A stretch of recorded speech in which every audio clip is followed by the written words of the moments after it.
Hi అండి, welcome to Durga shorts. ఊటీలో ఎంత చల్లగా ఉంటుందో తెలియదు కానీ ఇక్కడ మాకైతే మాత్రం చాలా వణుకొస్తుందన్నమాట. ఎండ అనేది అసలు లేదండి. వాళ్ళంతా చాలా చల్లగాలి. నిన్న మాత్రం ఇలా లేదు. నిన్న ఏదో కొంచెం కాకపోతే కొంచెమైనా ఎండ వచ్చింది. ఇవాళ మరీ దారుణంగా ఉందండి. చాలా చలి అనమాట. ఇంకా ఇప్పుడైతే సాయంత్రం అయిందనమాట. దగ్గర దగ్గర ఇప్పుడు 3:30 అవుతుందండి. ఇంకా సరే పనిలో పని అయిపోద్ది కదా అని చెప్పి పొయ్యి అయితే వెలిగించి ఆవులకైతే కూల్ కాస్తున్నానండి. కొత్తగా మేమైతే ఒక ఆవును కొన్నాం కదా, మా మావయ్య గారు కొన్నారు కదా, దానికైతే ఇప్పుడు కూల్కి వెళ్ళడానికి ఇంక ఈవినింగ్ టైం కూడా కాయాల్సి వస్తుందన్నమాట. మార్నింగ్ అండ్ ఈవినింగ్ అనమాట. పెద్ద గుండుకు పెట్టి అయితే కాస్తున్నాం.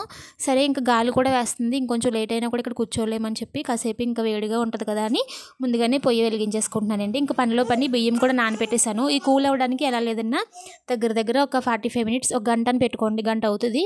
ఇంక ఈలోపు ఆ బియ్యం కూడా నానతాయి కదా, ఇంకా అన్నం కూడా వండేస్తే కరెక్ట్గా టైం 5:30కి పని అవుతుంది అనమాట. ఇవాళ అయితే ఇంకా ఈవినింగ్ చికెన్ తీసుకొస్తామని చెప్పారనమాట మా హస్బెండ్.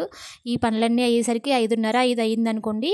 ఇంకా చికెన్ కావాలంటే లోపల కూడా చేసుకోవచ్చులే గ్యాస్ పైన అని సరే అన్నాను అనమాట. మా బాబుని అయితే మా చిన్నమ్మ వాళ్ళ పాప తీసుకెళ్ళిందండి. 3 గంటలకు వచ్చిందనమాట. తీసుకెళ్ళింది. వాడు లేకపోతే ఒకలా ఉంది, అస్తమానం అటు ఇటు పరిగెడుతూ ఉంటాడు కదా. అలాంటిది ఇప్పుడు 2:30 గంటలు 3 గంటలు అవుతుంది వాడు వెళ్ళి, ఇంకా రాలేదనమాట. ఇంకా కూర అయ్యే టైంకి అన్నీ సమకూర్చుకొని కూర అయితే వండాలి. సబ్స్క్రైబ్.